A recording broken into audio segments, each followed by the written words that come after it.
ষষ্ঠ উপজেলা পরিষদের দ্বিতীয় ধাপের নির্বাচনে ঢাকার ধামরাইয়ে বেসরকারিভাবে জয়ী হয়েছেন আনারস প্রতীক নিয়ে জেলা যুবলীগের সাবেক সদস্য আব্দুল লতিফ। মঙ্গলবার রাত 12:15টায় বেসরকারিভাবে এই ফল ঘোষণা করেন উপজেলা নির্বাহী অফিসার ও সহকারী রিটার্নিং অফিসার খান মোহাম্মদ আবদুল্লাহ আল মামুন। আব্দুল লতিফ আনারস প্রতীকে 42,958 ভোট পেয়ে বেসরকারিভাবে নির্বাচিত হয়েছেন। তার নিকটতম প্রতিদ্বন্দ্বী উপজেলা আওয়ামী লীগের যুগ্ম সাধারণ সম্পাদক সানোরা ইউনিয়ন পরিষদের সদ্য পদত্যাগী চেয়ারম্যান খালেদ মাসুদ খান লালটু মোটরসাইকেল প্রতীক নিয়ে 38,636 ভোট পেয়ে পরাজিত হয়েছেন।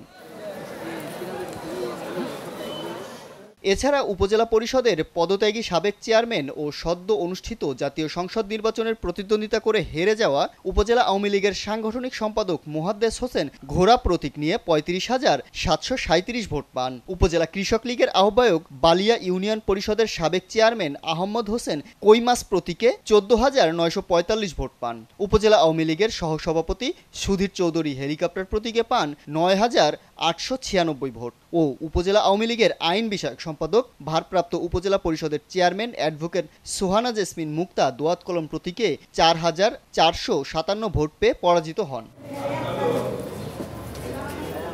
উপজেলাটিতে ভাইস চেয়ারম্যান পদে গণবিশ্ববিদ্যালয়ের ছাত্র সংসদের সাবেক ভিপি জুয়েল রানা বই প্রতীক নিয়ে 52,306 ভোট পেয়ে বেসরকারিভাবে নির্বাচিত হয়েছেন। তার নিকটতম প্রতিদ্বন্দ্বী ঢাকা জেলা আওয়ামী লীগের যুগ্ম সাধারণ সম্পাদক উপজেলা পরিষদের vice chairman Siraj Uddin vote পেয়েছেন 44,860 ভোট।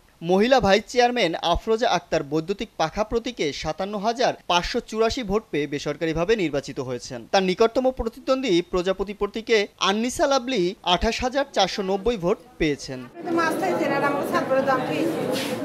দিনের শুরুতেই নির্বাচন শান্তিপূর্ণভাবে অনুষ্ঠিত হওয়ার ব্যাপারে পুলিশ প্রশাসন ছিল যথেষ্ট তৎপর। এদিন নির্বাচনের কেন্দ্রগুলো পরিদর্শন করে পুলিশ সুপার জানান, উৎসবমুখর পরিবেশে তারা ভোট দিচ্ছেন। তো আমরা আশা করছি এটি 4টা পর্যন্ত যে ভোট গ্রহণ এবং এর পরবর্তী ফল গণনা এবং পরবর্তীতে রেজাল্টের পরে যে আমাদের যে পরিকল্পনাটি আছে যে যাতে কোথাও এই নির্বাচন ঘিরে কোনো প্রকার কোনো অরাজকতা পরিস্থিতি সৃষ্টি না হয় সেটির জন্য আমরা জেলা পুলিশ তৎপর আছি।